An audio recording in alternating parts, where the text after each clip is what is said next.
सच दिखाने की जिद के साथ एक ईमानदार आवाज जो लड़ेगी हक की लड़ाई, होगी निष्पक्ष और निर्भीक आलोचना। अब पत्रकारिता होगी प्रखर, क्योंकि गांव-गांव, शहर-शहर, खबर जहां हम वहां। Coming soon on Jio TV, Vi, Paytm, ZEE5 and more platform. खबर जनपद गाजियाबाद से है, जहां डासना नगर पंचायत चेयरमैन प्रत्याशी डॉक्टर मुजाहिद हुसैन उर्फ बाबू भाई के यहां पहुंचे बहुजन समाजवादी पार्टी के प्रदेश अध्यक्ष विश्वनाथ पाल सिंह का फूल मालाओं के साथ भव्य किया गया स्वागत। डासना से चेयरमैन प्रत्याशी के डासना स्थित कोठी पर स्वागत किया गया। महानगर और जिले की बीएसपी के पदाधिकारी और कार्यकर्ताओं ने उनका स्वागत किया। चलो गांव अभियान के तहत नगर पंचायत से चेयरमैन प्रत्याशी डॉक्टर मुजाहिद हुसैन के यहां पहुंचे थे बहुजन समाजवादी पार्टी के प्रदेश अध्यक्ष विश्वनाथ पाल सिंह। इस मौके पर प्रदेश अध्यक्ष विश्वनाथ पाल सिंह ने कहा कि 2027 में प्रचंड बहुमत से बहन कुमारी मायावती दोबारा से उत्तर प्रदेश की मुख्यमंत्री बनेंगी। लोकसभा 2014 के चुनाव में सपा को अपने परिवार की 5 सीटें मिल गई थी, मगर इस बार लोकसभा 2024 के चुनाव में प्रदेश की सभी लोकसभा सीटों पर भी बहुजन समाजवादी पार्टी का परचम लहराएगा और बसपा उम्मीदवार विजय होंगे। इस मौके पर सभी कार्यकर्ता एवं पदाधिकारी मौजूद रहे। चलो, डासना की नगर पंचायत में आप आए हैं, क्या माहौल है यहाँ कर, क्या देखने के लिए प्रदेश अध्यक्ष होने के नाते आप यहाँ कार्यक्रम मौजूद रहे हैं, किस तरह का उत्साह है कार्यकर्ताओं में? देखिए, नगर पंचायत की मीटिंग ये नहीं है। बहुजन समाज पार्टी की राष्ट्रीय अध्यक्ष बहन कुमारी मायावती जी के निर्देश पर, अन्या बहन जी के निर्देश पर पूरे उत्तर प्रदेश में सेक्टर और बूथ बनाने की कमेटी बनाने के लिए बैठकें चल रही हैं, जिसमें पूरे उत्तर प्रदेश में 403 विधानसभा है और डेली कम से कम एक विधानसभा में 2 मीटिंगें चल रही हैं। लगभग 806 मीटिंगें बहुजन समाज पार्टी की डेली चल रही हैं और उन मीटिंगों में हमारे चाहे जितने बड़े कोऑर्डिनेटर हैं, मंडल के हैं, जोन के हैं, कई मंडल के हैं या जिला के हैं, जिले के पदाधिकारी, विधानसभा के पदाधिकारी, सारे लोग मिलकर उस सेक्टर की मीटिंग करके 10 बूथों का एक सेक्टर होता है, उस कमेटी को गठन करने का, बनाने का काम कर रहे हैं। उसी कड़ी में मैं भी डेली किसी न किसी जनपद में जाता हूं, वहां की मीटिंगों में शामिल होकर के वहां पर अपने बूथ सेक्टर कमेटी की समीक्षा करता हूं।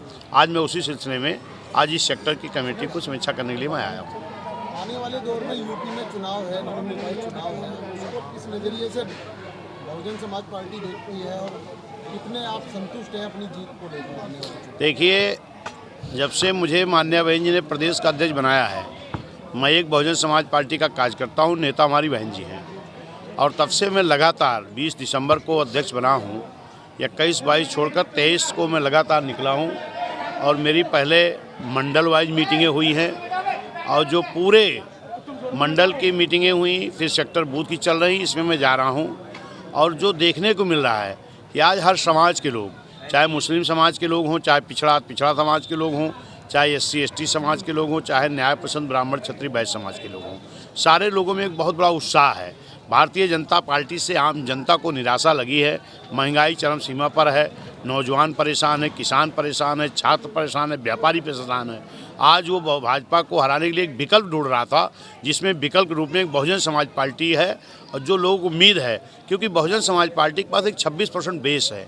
इसके साथ अगर हमारा मुस्लिम पिछड़ा, अति पिछड़ा और हमारा न्याय पसंद ब्राह्मण क्षत्रिय वैश्य कुछ भी आ जाता है, तो बहुजन समाज पार्टी बड़े दल के रूप में जीत के आएगी, चाहे वो नगर पंचायत पालिका का चुनाव हो और चाहे आने वाली लोकसभा का चुनाव। अध्यक्ष जी, बीते विधानसभा चुनाव में बहुजन समाज पार्टी की पूरे यूपी में 1 सीट आई थी। आगामी नगर निगम चुनाव नजदीक है, क्या लगता है जनता का रुख एक बार फिर बहुजन समाज पार्टी की तरफ होगा? देखिए, जो पिछले चुनाव हुआ था, उस चुनाव में बहुत बड़ी साजिश हुई थी, षड्यंत्र हुआ था, मुस्लिम समाज के साथ, पिछड़ा के साथ, SC ST के साथ, न्याय पसंद ब्राह्मण क्षत्रिय वैश्य के साथ। साजिश क्या हुई थी कि आप लोगों को भी मालूम है कि उत्तर प्रदेश में बहुजन समाज पार्टी के 10 सांसद हैं और समाजवादी पार्टी के 5 सांसद थे, जो आज 3 ही बचे हैं। लेकिन जो भाजपा का प्रचार तंत्र था, इसने गलत तरीके से लड़ाई तो सीधी BJP और BSP की थी, लेकिन लड़ाई दिखा दी सपा की। आप खुद ही बताओ कि 10 सांसद वाली पार्टी मजबूती से लड़ाई लड़ेगी कि 5 वाली? इस देश की राष्ट्रीय पार्टी बहुजन समाज पार्टी है, समाजवादी एक क्षेत्रीय पार्टी है, लेकिन लड़ाई में उसको दिखा दिया। इस बहुजन समाज पार्टी का बेस वोट खाली SC ST का 26% और समाजवादी का कोई बेस वोट नहीं, 2-4%। तो ये गलत तरीके से लड़ाई दिखा करके कन्वर्ट किया उधर समाजवादी की तरफ। क्यों? क्योंकि इस प्रदेश की, इस देश की आम जनता महंगाई से परेशान है, किसान अपने रोजगार से परेशान है, छात्र परेशान है, लेकिन मुस्लिम समाज को कुछ ज़्यादा डराया गया कि भाजपा नहीं आनी चाहिए, भाजपा नहीं आनी चाहिए। उधर भाजपा के प्रचार तंत्र द्वारा लड़ाई गलत दिखा दी गई। लड़ाई बीएसपी बीजेपी की थी तो लड़ाई सपा की दिखा दी गई। क्यों? कि ताकि मुस्लिम भाई लड़ाई देख करके सपा में चला जाए, और गया। जब सपा में मुस्लिम भाई 20% गया तो उनके पास मात्र 8% था। 20-8 28% हुआ, और उसके बाद 2-3% माहौल का आया। 29, 30, 31 पॉइंट कुछ पर समाजवादी रुक गई। लेकिन अगर ईमानदारी से बीएसपी को लड़ाई में दिखाया गया होता तो 26% बीएसपी का और हमारा 20% अगर मुस्लिम भाई आ गया होता तो हम 46% होते। और जो पिछड़ा वर्ग 52% है, जो 52% ने देखा कि लड़ाई में तो बीएसपी है लेकिन इसको डमी दिखाया जा रहा, सपा को लड़ाई दिखाई जा रही है, और पिछड़ा वर्ग को ये विश्वास है कि अगर सपा सरकार में आ गई तो पूरे बैकवर्ड का हिस्सा अकेले एक परिवार के लोग खा जाते हैं। इसलिए वो ओबीसी बिना मांगे भाजपा में चला गया, और ये षड्यंत्र और साजिश के तहत करके। लेकिन अगर बीएसपी को सही रूप में लड़ाई में दिखाया जाता, जिस तरीके आप लोग आज मेरा सहयोग करने के लिए आए हो, और मैं रात दिन चल रहा हूँ, निश्चित मुझे उम्मीद है कि एससी का, हमारा एससी एसटी का 26% और 20% माइनॉरिटी पूरी तरह से बीएसपी में आ रहा है। वो जान रहा है कि अगर बीजेपी को हराना है तो बड़े बेस वाले के साथ हमको जाना पड़ेगा। 26 और 20 46, और अगर बैकवर्ड में 52% में हमारे पास 25-30% भी आ गया तो 46, 30, 76 और कुछ 2-4% हमको ब्राह्मण क्षत्रिय वैश्य का भी आ जाएगा, जो इस देश में कानून का राज चाहते हैं। 76, 4, 80 और 2-4% माहौल का 85। अगर 50% भी वोट पड़ेगा तो बहुजन समाज पार्टी का वोट परसेंटेज 44-45 आएगा। और जब 44-45 आएगा तो बीजेपी और समाजवादी की जो नूरा कुश्ती चल रही, मिली कुश्ती ना, ये दोनों लोग डमी हो जाएंगे और बहुजन समाज पार्टी बड़े दल के रूप में आएगी। और ये कोई नई चीज़ नहीं बता रहा हूँ, चुप करो भाई, और ये कोई नई चीज़ मैं नहीं बता रहा हूँ। 2007 में ये हो चुका है, जब 2007 में मुस्लिम समाज, पिछड़ा समाज, एससी एसटी समाज, न्याय पसंद ब्राह्मण क्षत्रिय वैश्य समाज जब एक मुश्त हाथी के साथ आया था तो इस देश के बड़े प्रदेश में मान्या बहन जी मुख्यमंत्री हो गई थी, बहुजन समाज पार्टी हुकूमत में आ गई थी, और फिर वही दोहराया जा रहा है। आज आम जनता वो भी है, बीएसपी के साथ आई है। घोटाला किया है। अगर पहले ईमानदारी से पिछड़ों का आरक्षण लागू कर दिया गया होता तो किसी को कोर्ट जाने की जरूरत नहीं पड़ती, और ना इनको ये नाटक करना पड़ता। कमेटी बनाएंगे, सर्वे कराएंगे, फिर आरक्षण देंगे। ये चुनाव टला तो इसी कारण टला है।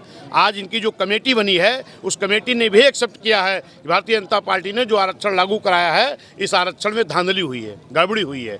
जो 69,000 की भर्ती हुई है इनकी सरकार में, उसमें भी आरक्षण के साथ घोटाला हुआ है, षड्यंत्र हुआ, ये भी कोर्ट ने एक्सेप्ट किया है। आज आम जनता भाजपा से उबी है, उसको विकल्प के रूप में बहुजन समाज पार्टी दिखाई पड़ रही। अगर भाजपा को कोई हरा सकता है तो एक पार्टी है बीएसपी, एक नेता है मान्या बहन जी, क्योंकि बीएसपी के पास एक बेस है 26%। आज ये जनता समझ चुकी है, हर समाज के लोग बीएसपी के साथ हैं। आने वाला समय बीएसपी का होगा, और बड़े दल के रूप में, चाहे नगर पंचायत, पालिका, वार्ड का, महापौर का चुनाव हो और चाहे लोकसभा को, बीएसपी बड़े दल के रूप में आएगी। धन्यवाद।